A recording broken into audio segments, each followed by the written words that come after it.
Welcome to Women's Health Unwrapped with Nicola Farndell, a weekly show dedicated to empowering women to unlock the secrets of true health and vitality. Join us as we unwrap what healthy living really means with guest experts and real-life stories to help you get clear on the power of building sustainable, healthy habits without the overwhelm and confusion you feel right now. It's time to strip back and lay out the truth about why taking better care of yourself is the answer to the happy, vibrant life you're striving so hard to create.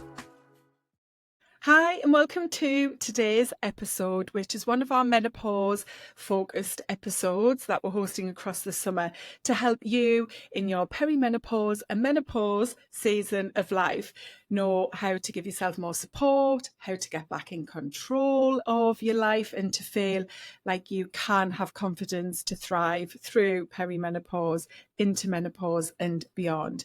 And today's guest, Melanie Griffiths, is here to share her story, which starts way back 20 years ago when she was diagnosed with cervical cancer.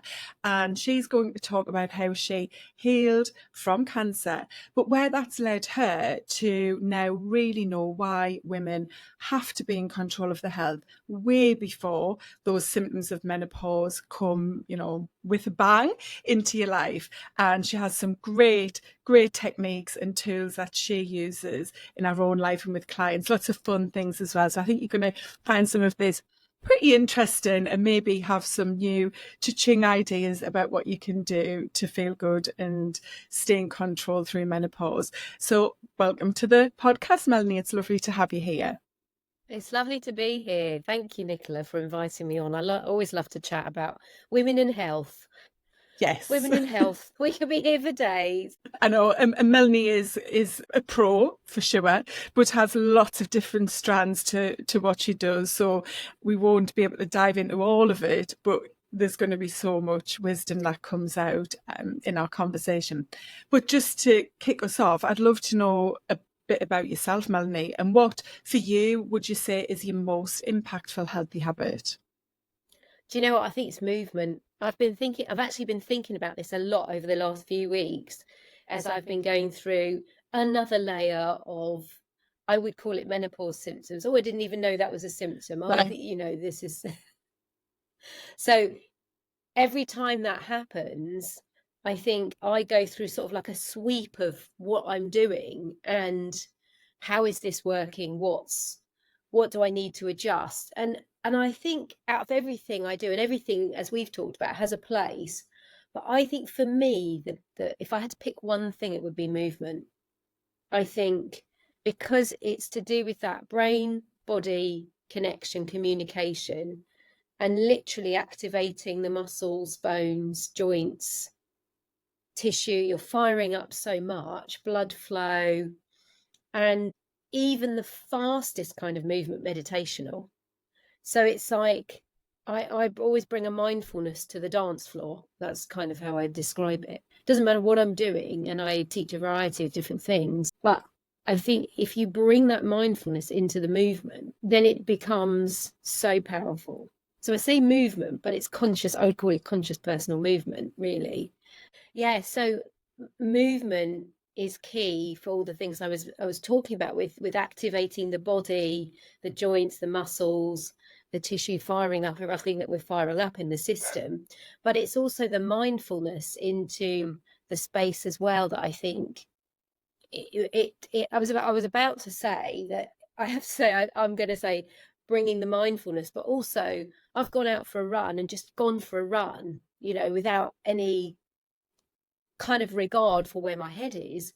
And actually the act of doing that has cleared stuff in my system. So it could be either, but I do think movement is key. And I think we don't do enough movement still. And I think it's because people view it as exercise, and that word, I think, puts people off. Then they start thinking they've got to go to the gym. And I have many, many women in my world who cannot bear the gym, and it has a place. It absolutely has a place in movement. And I think people don't think about what do I enjoy doing. So movement is literally just activating the body. You can do it from a chair. You can do it for 5 minutes and then another 5 minutes. Everything can be so accessible. So I think, yeah, for me, it's particularly movement. And at the moment, I'm doing a lot of what I call free movement, where I'm putting music on and I'm letting my body move how it wants to move to it. And so it's allowing, some people call it authentic movement, organic movement. So it's very sort of literally listening to the music and responding. Yeah. And I might put weights on for a bit of weight bearing with that. But it's also something anybody can do. You put the radio on in the kitchen and start jumping around. And the key is just to think, okay, I want to get a whole body workout here. It doesn't have to be complicated. You just have to think, I'm now moving the head, I'm moving the hands, I'm moving the arms, I'm moving the body. And before you know it, you have created your own workout. Yeah, I love that. And there's so much in that we could now just do the whole podcast episode on this. And I know the movement piece is going to come through in what we wanted to talk about. I'm with you. Movement is definitely my thing. I call it, it's like my core habit. It's that thing that is right at the heart of who I am. It's now part of my identity. But it just has so many pros, doesn't it? It's for now and how you feel now for lots of different ways, but then also for the future you as well. And so I think, it gives so much value to shifting how you feel now, your energy, all of the other things it can do with what's going on with you right now today and how you feel and how you'll go about the rest of your day, but then also protective for your future health. So I love what you've shared there as well about how accessible it is when we realize that, because so many women, I'm obviously, hearing it all like you are about, I hate the gym, I hate going for a run. They're the two things that come up the most, where women have got this belief that it has to be the gym or it has to be a run, and forget that there's so many different ways to move your body. You don't have to spend money. You don't have to always take lots of time. You don't have to go and change into your gym equipment, gym gear, so there's so many ways, as you said, to make it accessible and bring the fun in, which I know is a big part of you. So let's start getting into your story, Melanie, and going back to, where you were 20 years ago with your health before you had your cancer diagnosis, and how that shifted you to have this proactive understanding now of your health as a woman. Yeah, I think it goes right back to childhood, because this is what I really connected with, I think, when I got the cancer diagnosis. And as a child, I was a fidgety child and was put in tumble tots classes, or whatever the equivalent were at the time. And that's when I first made that connection with movement. And then I went through the traditional ballet, tap, modern, whatever was available at the time. I variously connected with movement, but it was also in a very specific way, guided towards doing exams, doing performances. And in some ways, it actually disconnected me from that joy of movement. And that's key, because that's the bit that brought me back. So that was all in the background. And then I had, in my life, when I got the diagnosis, I would say I was in a cul-de-sac or was very stuck. I was living in another country. I was married. I wasn't doing any movement, interestingly, at that point. I wasn't doing anything that I really wanted to do. Everything had kind of come to a bit of a halt, sort of traffic jam, backed up. I was feeling very unhappy, and it had been sitting within me for a long time. And I think very powerless. When I look back now, I didn't realise things that the me now would be like, you deal with that differently. And it just so happened that we were in the States, where they don't have the NHS. So, and we had some health insurance at the time, which we hadn't always had. And I went and had a smear test, and it came back abnormal. And then we went through the down the road with that, and it came back cancer. And it was interesting, because whilst it was sort of, there's that shocking element of that you have something serious going on, at the same time it was actually a relief, because I realised that everything I was going through in myself was, my system was telling me you are ill. But I didn't have the language to interpret what was coming through. So when I got the diagnosis, I was like, that's what's going on. Okay. And because I'd done a lot of mind body training prior to that, which was a fairly new thing for me at the time, so I'd had a few years of that, coupled with this situation and my not wishing to do anything conventional, which was being suggested, I literally sort of thought, well, let's see if this works. I'm doing all this mind body stuff. I'm kind of my own science experiment. And so I made the choice not to follow conventional suggestions. And I suppose I literally took my life in my hands and went, right, what do I need to do? And after the initial diagnosis, I sat for about a week in meditation, in and out, probably over a week, didn't speak to anyone, just needed to kind of pull away from the world and go within. And out of it, I came out with two thoughts. One was I needed to leave the marriage I was in because I was unhappy and I wasn't able to work through things in that situation. And the other was I needed to come back to the UK. So I came back to the UK, moved back in with family at 32, which is that's a whole other podcast. Moving back in with your family as an adult. And they were amazing. It was not easy. They don't have the same viewpoints as me. They're very conventional in their outlook. And it was very much like, you want to do what? And I just had this sense of fire within me of when I go, it's on my terms. I'm not having some disease take me out. So I serendipitously followed any ideas that came through. I did some research. I think it all started with connecting with someone in Florida at the time who'd had a similar diagnosis and chosen a completely holistic path to healing, and went on to have her own child, and then became a holistic therapist in her own right. And I had a chat with her, knew instinctively she wasn't the right person for me to work with, but was so inspired by her story. I remember printing it out and having it in my hand luggage on the plane when I came back to the UK. So it started there, and then I got books. I went to the library I just literally went, okay, show me what to do, and was guided from one thing to another. And over the course of 4 years, it was a combination of energy work and meditation, mindset shifting, looking at family dynamics, nutrition, movement. And that, I think, was, I always say there was never one piece, because I think without everything, it doesn't, the whole system requires it all, doesn't it? It's like, but I think because movement was such a part of who I was from the get-go, from being a tiny tot, that was a pinnacle in all of this. And for me, the first thing I started doing was running, and I'd never been a runner. I'd grown up doing dance. And I remember being out we'd been living in Maine. So Maine in the middle of winter, it's like thick snow everywhere. And I remember being out for a walk, and at this sort of lowest point, and hearing this voice come from, I don't even know where it came from. It said, and I just heard it say, I want to go faster. And I thought, I need to get moving. And so I got a pair of shoes and started running.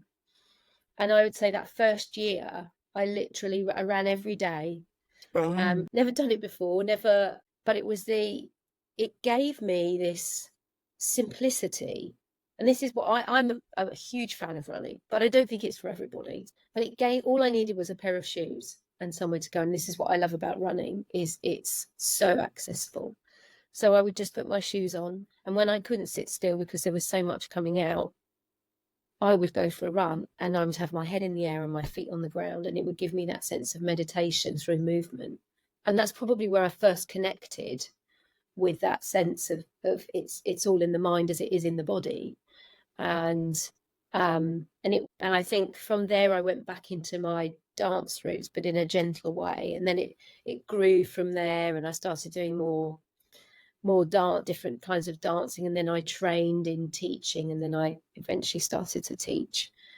a variety of things, and which is now where we are, kind of balancing lots of plates spinning. But it was just that space of having feet on the ground, head in the air. And when I didn't know what else to do, and there were many days when I didn't know what else to do, journaling was a big part of things too. So I'd be writing out, getting the emotions out. I knew enough to know that the disease in my system meant there was so much toxicity, it had to be released.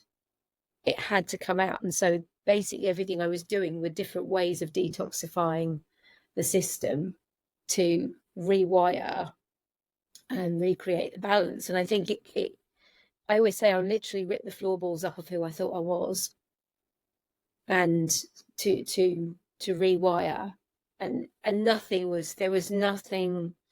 The only stability, I suppose, was being back in the family home. So it gave me that container. Everything else in my life was friends I lost touch with. There were a few that stayed, but some people couldn't cope with it or cope with how I wanted to deal with things. I learned about boundaries, and I was absolutely ruthless with boundaries, and people couldn't cope with that. I thought, well, my survival's on the line, so I can't take care of your ego, sorry. Yeah. and you did heal from the cancer, and you'd had quite an advanced stage of cancer diagnosis as well, wasn't it? Yeah. The doctors they said if I didn't do anything, I would have about 6 months, and if I didn't do anything conventional. And I was so unhappy where I was. I thought, doing what you're suggesting is not going to improve my well-being.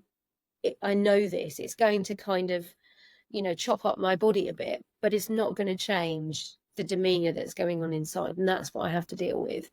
So it's do or die, really. And I'm going to go on this path. I may not survive, but I'm going for the healing. And that's what it was. And I think that focus, I never know how to describe it. I suppose it was a transcendent, almost surreal space I went into, because I just went, okay, I may not survive this physically, but I am going to be creating healing, which is not what would have happened the other way around. So 4 years on, I woke up one morning and thought, I think I'll go back to the doctors and get a smear test. And by this point, I was living with family. I chose not to work with doctors at all, because I didn't want to deal with the mindset. I knew that was crucial for me to keep my sense of what I was doing clear, and they wouldn't necessarily have understood. And then I would have had to have kind of gone down the road of explaining. And I thought, I don't need that. I need to focus on my health. And the smear test came back clear.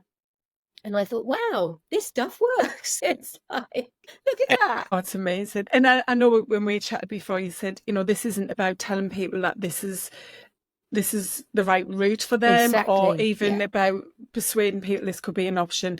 This is your story, and it's because of your story with the cancer diagnosis and healing journey that you now know the power of your mind and body connection, and as a woman, why it's so important to be attuned to who you are and how things work within your body. And so moving forward then to your perimenopause season of life, and as things started shifting there, what was it that happened there, and why did you then have that next aha moment of, oh, it's menopausal women, I need to help because I know the thing that's happening to me, and why this is so important? I think it kind of, so there were a few years when I was like, yeah, I've got this is good, I've got this, and then wham, well, what's happening now? And I know it's not like that for everyone. And I battled with the symptoms to start with, because you're fighting for what you thought was true prior to menopause. I noticed massive shifts for me. There was obviously the hot flushes. I could deal with that. And I think the bit that I really struggled with was the mind. And because by the point that I started to get the menopausal symptoms, I was teaching quite a few different dance classes. So I was carrying a lot of choreographies in my head. I was doing tap, Charleston, samba, dance fitness. And then all of a sudden, and I was finding it really, really difficult to remember routines and things. So there was a big battle there with all of that, because I was trying to retain control. And then at some point I realized what was happening, and I thought, I have to let go. I have to let go again, and I have to go with the flow again. And I thought back to when I had cancer, and I thought, I have to go with this. And I began to realize that what was happening was a rite of passage, and that all of the things I'd never dealt with properly, including when I had cancer, because I don't, you do a lot of digging when you have a health issue like that and you're going down the holistic path. So a lot had come up, family stuff, childhood traumas. But what I realized about menopause for me, and I think I think it is a rite of passage for a lot of people, it kind of brought the dregs up. So anything I hadn't completed or completely dealt with was then resurfacing again to be dealt with. And that was the important part. And one of the key things for me was a lack of confidence, self-esteem. I was an extremely shy child. I'm an introvert. And they were all things that I'd never properly dealt with or given myself permission to be. And so I'm trying to, in a long way, answer your question, because in going through this, I realised, well, I wonder how many other women out there get to this point in their lives and they're battling to stay young. You can see it in all the celebrities. They're battling to be 20 again, but they're missing the point of this precious time in life that actually allows you to become this incredible woman with all of your experience. And what I noticed was, as I dealt with the emotional, mental and energetic side of it, the physical symptoms started to calm down a bit. And I thought, oh my God, I need to help other women realize their greatness at this point in their lives, because society still sidelines us. It's still favoring the youth, and actually they're missing the point. And it's grown, really. I feel like I haven't directed it. I've sort of had ideas and worked on myself, and then it's kind of started to grow. And where I'm seeing it now is in my carnival dance troupe, where I'm going, oh my gosh, I thought I was just doing a bit of dancing, but I'm actually holding space for these women to put their crowns on, quite literally, in a headdress that they've created, and go out and showcase joy through movement, bonding as a group and sharing with other people. And I'm going, oh wow, it's amazing. And Melanie did say carnival dance troupe, because that's part of what she does with the movement and the fun side of it. And I think part of it is what you started sharing about your own impactful habit, in that when you're in that space of moving, especially free moving, and there's music and you are very mindful of just, I'm here, I'm enjoying it, that in itself, I think, just releases so much of what can become blocked and cause problems and physical symptoms, as well as mental ones during perimenopause as well, can't it? So yeah, I think it's just, like you said, in your own life, movement itself just has so many amazing benefits to it. And when you are bringing the fun element into it, and the body connection piece is a big part for you as well, isn't it? Like really being attuned to your body, because we know so many women probably have struggled with confidence most of their adult life. We know this is a problem many women have. And then perimenopause comes along and things change, and that might include gaining body weight, changing body shape and size. It doesn't always have to be that, but we know confidence really shifts for a lot of women, and a lot of women just feel different. And I know some very, very slim women, tiny women in terms of size, who haven't necessarily put weight on, but they just know their own body has changed, and they feel very detached and like they've lost themselves. And I think it's almost this mourning thing, that for a lot of women, like a mourning period for who you were. As you said, we're trying to fight aging, and so we resist menopause and what it brings. So share a bit about that whole body connection piece, and how we can be confident in who we still are and put that crown on. And I think it's like you're saying, it's learning to feel into your body in a different way. And I think this is what I noticed shifted, is that I probably had a connection to my body from how I sensed it looked almost reflected back at me in my Yeah. 20s. And as I've gone into menopause, I've inhabited my skin more. I've inhabited the body, and my body's changed. It's changed shape. And I've gained some weight that I didn't have before. And I've gone through that. How do I work with this? How do I don't like this. I can't get my clothes on. I can't get those jeans I loved, I now can't get into. And you have to this is what I've noticed, is stepping beyond that to remember the bigger picture that you're in, or the bigger journey that you're going through, so that the embracing that body and where it is in that moment, it takes away from that constant comparison of where we once were. And the other thing I've noticed, the movement puts me in my body more fully. It makes me feel like I'm in the skin more, I'm in here more, which also then gives me more, and I see it with people that come to classes and stuff, it gives me more confidence, but from the inside out as opposed to the outside in. And I think that's the key, is teaching people about that, so that then what happens is they start to embrace their system, and the joy comes out, and they feel different because they feel different on the inside, rather than where I think society still comes from, which is that visual external.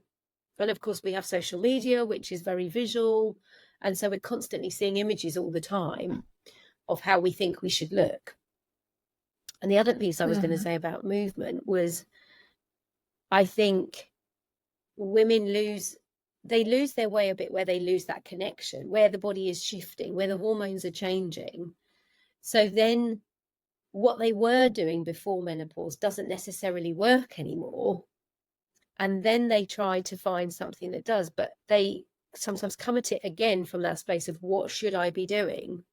Rather than, what do I enjoy doing in terms of movement? What do I enjoy now?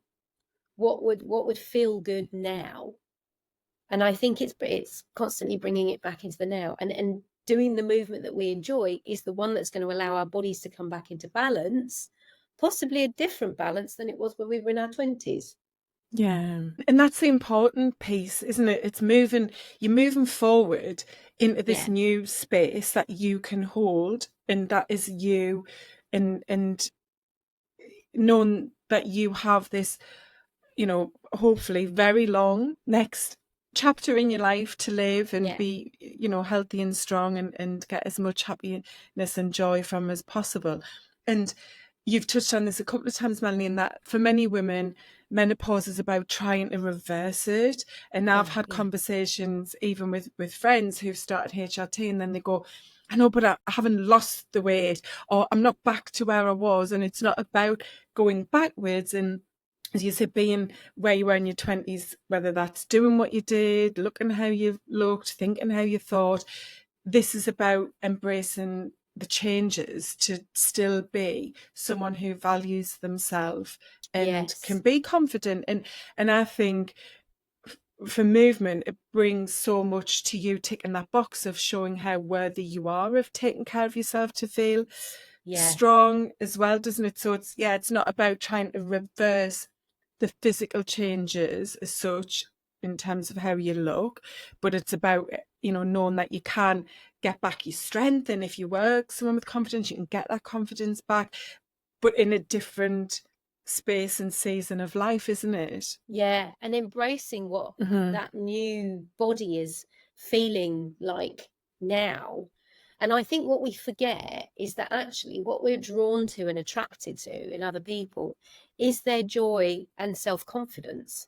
We think it's how they look, but it's nothing to do with that. And I'm realizing this more and more. And this is why I like working with women in this space, because it's, in some ways, they've gone through all of the 20s are about who you are. The 30s are about sort of getting all your ducks in a row, if you're getting married, if you're having kids. And obviously it's not that necessarily clear cut now, but it was when I was in that space. And then you finally start to sort of really find yourself in your 40s and 50s, and And from what I understand, I'm not there yet. You by the time you get to 60s, 70s, and 80s, you're like, the world weren't bothered about me in the first place. Might as well just get on and do what I want.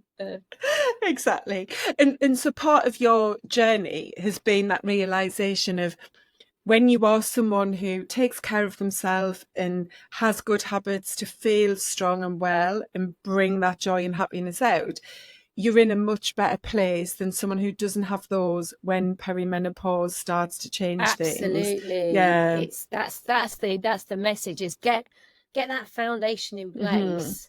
Now, don't wait to be knocked over the head with that first symptom. I mean, yes, you probably will have adjustments to do, because we don't know how menopause is going to affect us individually. And I still believe that the scientific research out there is very limited.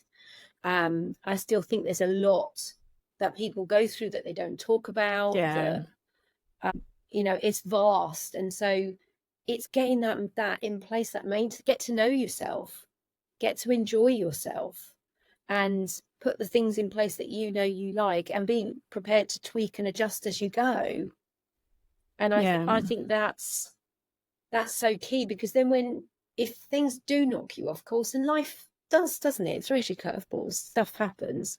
You've got like a blueprint there that you can go, right, okay, what do I need to readjust here to do I need more rest time as I'm going through whatever is happening at the moment? Do I need to check in on what I'm eating? Do I need to make any adjustments? And I also think it's not a perfect thing, because I think that can happen, can't it? It's like, then it becomes this kind of like, I've got to get it right. And I've realised it's just getting to know yourself and your rhythms. And I know for me, so I'm going to use the carnival stuff as an example, but I have a carnival dance troupe. We are bizarrely, extraordinarily busy this time of year on the Isle of Wight. It is a place that has more carnivals than Brazil. Who knew? Can't believe it. Who knew? That's what I thought when I came here. And we have gigs every weekend, from the end of June to the beginning of September. And then when we get to August, we've got midweek gigs as well. Right. And what I've begun to realise is I love it, but my body is, moving through life. I now need a lot more rest around it in order to do that. Now, I could fight it, but it's just going to cause more problems. So I have to build that in. So I have to look at my schedule, and I'm someone who will look at it and go, yeah, there's space there, and cram something in. So when actually, oh no, I needed that time to just, sit and stare at the walls to just replenish my system. So it's that kind of adjustment as well. So I'm going, okay, right, this is a really busy time. It's work, and I'm doing a lot of organisation. So I actually need a lot more space around it. So I can't do that thing there, and I can't necessarily see that person there. And it's being prepared to constantly prioritise your own needs, whatever they may be, as they grow and change. And I think as women, we struggle with that. Yeah. We're automatically trying to serve everyone else. And I've learned no. And I find this is a constant tweaking thing for me. It's like, no, I've overdone it again, or no, I've overextended. Yeah. Need to, and trusting the body to tell you what needs to happen, rather than that sort of external thinking of how it should be. The body saying, no, we need 6 days rest for 1 day of movement. That's just where we're at right now, kind of thing. Yeah. And that's a self-awareness thing, isn't it? And I think so much of what you're talking about, and I do advocate this, is self-awareness of knowing how you're feeling, what's going on, just recognizing things that come up, because so many women are just caught on that hamster wheel of life. It's go, go, go, do, and give very little time to pausing and thinking to themselves, I don't feel quite right, or this isn't manageable. And that's why so many women sadly hit burnout, overwhelmed, struggle with anxiety and stress and depression, because we aren't aware of how we're feeling, and not just the feeling, but we just aren't aware of the way our life actually is, and picking up when things do start to change. Because I'm with you in that what we need right now is going to be different to what we need maybe next week, but definitely Yeah. next year, and so on. We're moving through life in different seasons, whether it's when we've got young children. Yeah. My daughter's 16, and so she's much more self-sufficient, and life now is very different to when she was 6, because Yeah. I don't need to do all of that stuff that I had to do with her Yeah. back then. So, I've got more space to run the business, for example. I couldn't have ran the business the way I do when she was younger. Likewise, the way that I, work out and so on, I couldn't do all of that at home when she Yeah. was younger. So, yeah, it's just that awareness, isn't it, of thinking, oh, actually, I haven't got time for all of this, and maybe I'll do this. And again, back to that, well, it's not all or nothing, which Yes. many of us think is, well, what's the point in working out if I can't spend a full hour at the gym 3 times a week? Yes, exactly. Yeah. So I think- I'd love to dive into some of your movement things that you do, the tools that you know really benefit women, that bring that fun piece in, and also that body connection piece. So you've mentioned the carnival dance. I think is hula hoop in one of your... It's not. No, it isn't. But I think it looks amazing. Yeah. So share a bit about what else you do, then that's really fun. So I teach a dance fitness class that I call Dance Groove, which basically sprang out of my love of nightclub dancing as a 20-something, as a teenager and a 20-something, and it's made up of tracks from disco, 80s, Bollywood, belly dance, Charleston, salsa, samba, carnival, anything I can think of. And the aim of that class is really just to have fun, and we're moving our bodies. So you're too busy singing along, because it's the stuff that you probably know, singing along, to think about the fact that you're exercising. That's my approach with that class. So it has a cardiovascular benefit, but I don't try to do it too frenetic. So it's paced. People always say to me, it's more paced than... I've also trained in Zumba as well over the years, so I kind of know how that goes. And they said it's more paced than that. And that's because, again, I'm bringing that mindful piece in. So we always have a warm-up, we have a proper stretch at the end, and then we have a bit in the middle, which is fun. It can be a bit silly. We're bringing hairbrush singing moments and guitars. And all of that's really good for your stress as well, isn't it? Because you just, when you're having fun and laughing, that's one of the best medicines around. Yeah, exactly. And often laughing at me if I've forgotten where we are in the music, so it's like I just build in the menopause element there. Yeah. And then I teach bar, which is a sort of strength and conditioning. But again, I set it to fun music. So we might do themed playlists like carnival, swing and sway, musical theatre. So I keep an element of where, because I am someone that never really liked the gym. I've trained as a personal trainer, but I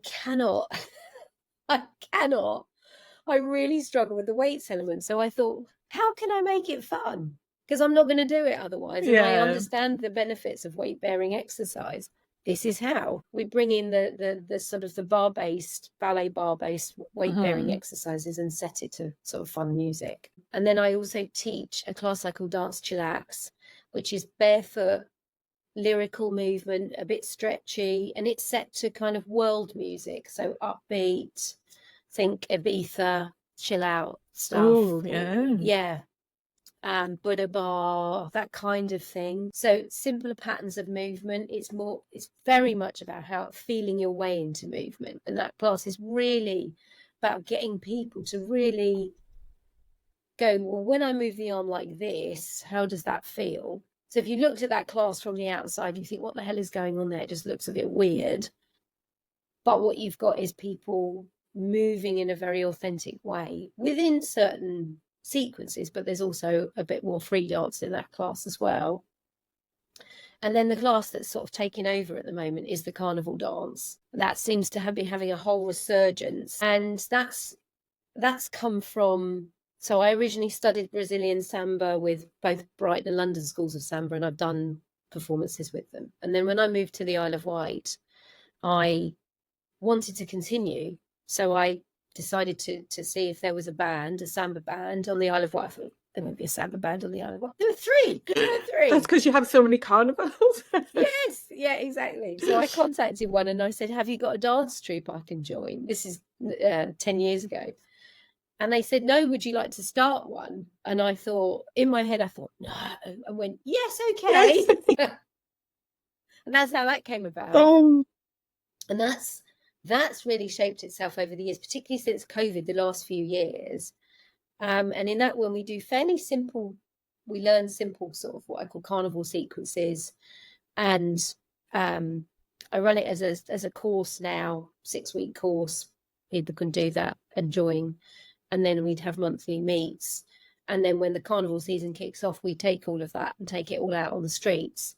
So they learn how to enjoy movement, because we're sharing joy, we're spreading joy. They learn how to enjoy it in their own bodies. They learn how to share that, and they learn how to move it. And it brings an element of performance in as well. But it's really about encouraging people to perform from that space of, it's about you. You don't have to give it all away to the crowd. It's about you, so that they are curious about what's happening in there. Where's all that joy coming from? And that class, that's sort of evolving, basically. It seems to be the most popular at the moment. It sounds amazing. And samba, anyone who watches Strictly Come Dancing knows all of those Latin dancing different types are just so incredible to watch and see people perform. And I used to do a bit of Zumba. I did it for years, actually, and I just loved the music, the style of dance. I'm not very rhythmic and naturally don't, pick up routines very well. So I was always at the front, even though I don't like to be seen, but because I had to watch the instructor, really closely to copy and pick things up.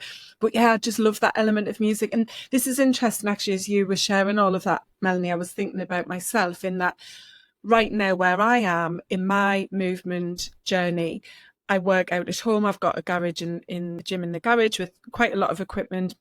And I'm starting to pick back up because I've had a back problem for about 9 months.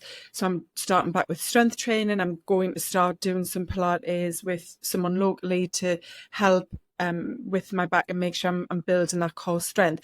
But I really want to do dancing, and I've been thinking about doing tap dancing. But I'm aware that right now, and for some time, I've been in a particular, place in my life where that wasn't something I could do outside of the business and life stuff. But I'm approaching that. And so this is that message of, you might want to do all of that, but maybe right now is not exactly the right time. So maybe it's finding something free on YouTube to do a couple of times a week in your home, or maybe it's, actually I'm not enjoying going to the gym and I've thought that was the only way, and maybe it's dancing, but knowing that will shift. And I just think, there's so many different things you said there that connect to what we as women in this midlife menopause season of life can take from, because it is about finding something that's a part of you, so that it's something you're going to build as a habit and enjoy doing and get the benefit from. Because I think if you're slugging it out in the gym and you don't like it, you're probably not going to get the results, because you probably sabotage yourself somewhere along the way as well, aren't you? So it's really powerful to just go, actually, this is for me. And I think, I haven't talked about this in much detail in a single episode, but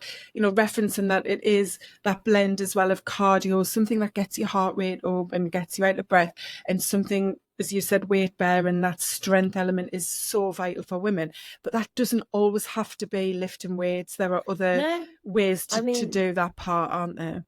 Absolutely. What I do now, for me at the moment, I put some wrist weights on and start jumping around the garden or the living room. And I think it is so accessible, but people forget this. And and also, like you say, it gets binary. It's like no, you can do a little bit of dance movement, then you can go for a walk, or then you can go and play tennis, or then you can go for a swim. You don't it doesn't have to be one thing, but it always needs to be something you enjoy, because that builds that happy relationship with your body.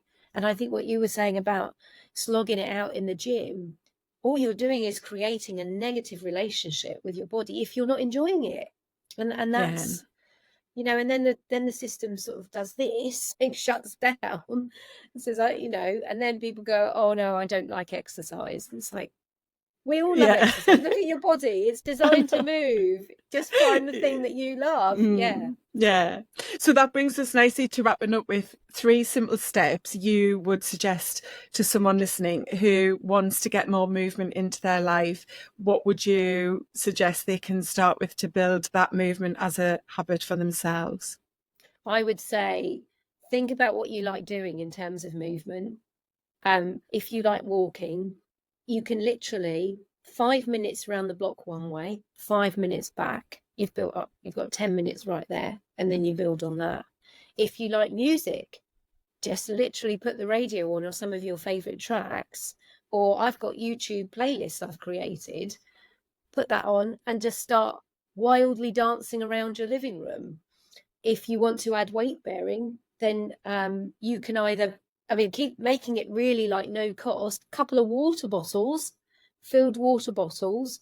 You can just move your arms around doing that. If you want to spend some money, you can get wrist weights and add, or ankle weights. So it's making it really simple. And also, this is another piece, make the housework fun. So if you put music on, if you've got to clean the kitchen, the bathroom. I mean, I actually created on my, I've got one of those fitness watches, and you can create different like walking, running, etc. So I added housework because I hate doing housework, because I'm like, oh, look at the steps I'm doing, or look at you know, it activates my brain in terms of, oh, I'm actually doing something here. Running up and down the stairs, if you live in a house with stairs. Yeah, I think it's start with thinking about what you like to do. What do you like to do in terms of movement? And then take one step towards that. That's really easy. And if you are someone that feels really incapacitated, or mobility is a real issue, you get to do it all from the chair. And again, you can put music on, you can sit in a chair, you can move your arms, you can move your legs. And the other thing I would say is, don't tell me you've got no time. If you're sitting at a desk, you can do it at the desk. So it's probably more than a few days. So let's break that down. So I think, so 3 simple steps. So one is find something you like. That's the Find first something one. you like. Making it simple. Making it simple. Yeah. So The next keeping it really step. simple, to actually do that thing. And then the third one, I think, is time, is finding, you know, that there are ways to create time, or not necessarily have to create time, but create opportunities in what you do already to perhaps move. You could do it in 5-minute increments. Mm-hmm. And so everybody can find 5 minutes. That's what I always think. Everybody can find 5 minutes. So it doesn't have to be a whole workout. So it's like, find something you like, keep it simple, and then find the next 5 minutes you can go do that thing. Yeah. And I think because I've heard people talk about this and say, well, is 5 minutes going to really bring any benefit?